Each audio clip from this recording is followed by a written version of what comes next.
This is the MMA Brief Podcast, recapping the world of mixed martial arts every single week, with your host, Brandon Johansson. Welcome back to the MMA Brief, previewing UFC 209 from Vegas, the rematch between Wonderboy Thompson and the champion, Tyron Woodley. Their last fight, November of 2016, went to a draw. Classic fight. Tyron Woodley dominated the first round. Wonderboy outpointed him in the second round. And eventually, Tyron Woodley tested Wonderboy's will, rocking him on the feet with several punches, dropping him twice, and then getting him into a guillotine, tightest I've ever seen without a tap. Wonderboy escaped and ended the round, throwing some ground and pound from the top position. Fantastic fight. Wonderboy went on to win that fifth round, and it ultimately was a draw. So we're getting the rematch we deserve. Should be a good fight. There's going to be alterations in each other's game plans. Tyron Woodley, if he was smart, would probably do the same thing he did in the first round, look for more takedowns. He was very successful, but that was the only round he went for takedowns, mostly struck with the striker, Stephen Thompson. Wonderboy is obviously going to need to make some adjustments as well. Can't get caught like he did in the fourth round, because he probably won't recover like he did. It was a miracle that he recovered from the shots from Tyron Woodley. And you're pretty much never going to be the same after you take a couple T-Wood bombs like that. I don't know how this fight plays out. I imagine it playing out with Tyron Woodley using a little more wrestling and probably getting the victory.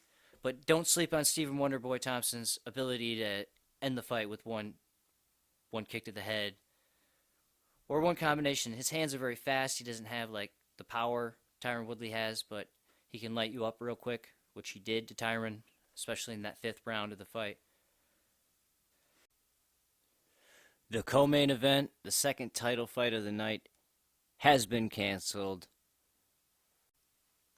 I'm really at a loss of words at this last-minute alteration to the card. So I'm going to go ahead and turn it over to Joe Rogan and El Cucuy.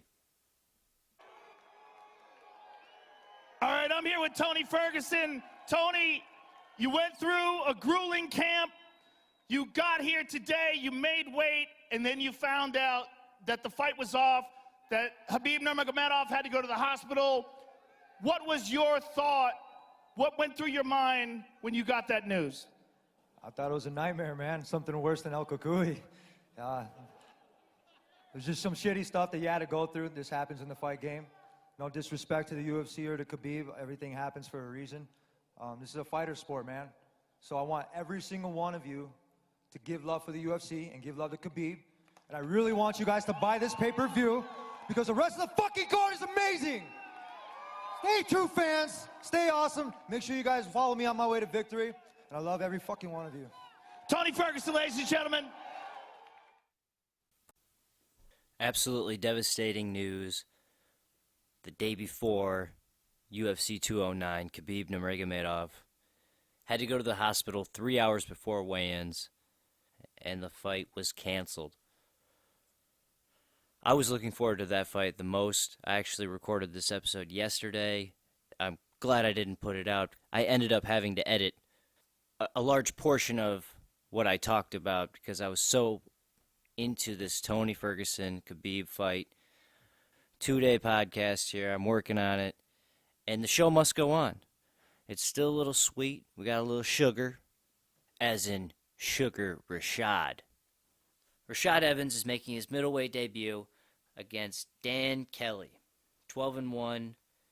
Dan Kelly, middleweight fighter. Only loss coming to Smiling Sam Alvey. Dan Henderson trained Sam Alvey. So Dan Kelly I haven't really seen fight a lot, but he brings into the octagon a very impressive record of 12-1. He's fighting Rashad Evans, who did not get cleared to fight at UFC 205 by the New York State Athletic Commission because they did not like something in his brain scan. He was ultimately turned down at UFC 206 in Canada for the same reason, they wouldn't clear him because of the brain scan. Seemed like he may never fight again. Rashad Evans cleared and is fighting Saturday. Rashad Evans is returning to the octagon. He looks shredded at 185. Looks very shredded. So I'm hoping that he comes back and looks good. His last fight against Glover Teixeira did not end well. He got beat up pretty badly and knocked out.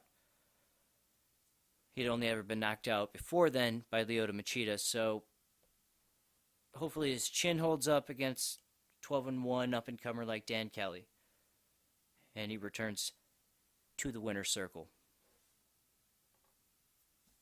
David Teymur versus Lando Vannata has been upgraded to the new co-main event. Lando Vannata made a name coming up on short notice against Tony Ferguson, hurting Tony Ferguson multiple times in that fight before ultimately getting choked out. In his next fight, he knocked out John Makdessi with a beautiful spinning back kick. In my opinion, should have been knockout of the year, although UFC Fight Pass would say it's not even in its top 8. Debatable. Lando Vannata coming off a sensational victory, highlight reel victory, and he's fighting 5-1 David Teymur. Haven't seen Teymur fight a lot, and I hope Lando Vannata goes in. He's got a very unique striking ability. He usually has his hands very low, just stabs in at your thigh or your leg, and then goes high. Very interested to see Lando Vannata return to the octagon.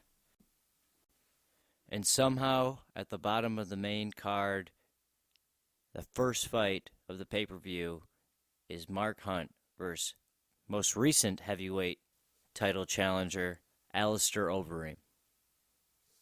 Should be an excellent clash of heavyweight talent, knockout artists. Both have a kickboxing background, both kickboxing champions. Actually fought in MMA, I believe over 10 years ago, in Dream, a promotion in Japan. Alistair Overeem won their first matchup fairly quickly in the first round by submission. So it's gonna be an interesting matchup. They're both strikers, but Overeem has a better submission game, and he proved that in their first fight. Interesting that they have not been referring to this fight as a rematch. It didn't take place in the UFC, I understand, but they have fought in MMA before. UFC 209 shaping up to be a good pay-per-view after UFC 208 was such a turd. Terrible pay-per-view. Luckily, we've had some good fight nights in between there. I would imagine UFC 209, at least the main card, the pay-per-view, should be very good. I don't see it being as bad as the last pay-per-view. I hope. Also recently announced, Georges St-Pierre is making his octagon return, moving up to 185 pounds to fight the middleweight champion, Michael Bisping. No date has been announced yet. They've just released it saying it's going to be towards the end of the year. Very excited about that fight. I think it's an interesting stylistic matchup with George's style and with Michael Bisping's style. I'd like to see the readout for sure, but I'd like to see the reach and the height differential there. It's going to be an interesting fight. Excited that George is coming back. Hopefully he can beat Bisping. Thanks for listening. I hope you enjoy UFC 209. We'll be back next week recapping the fights.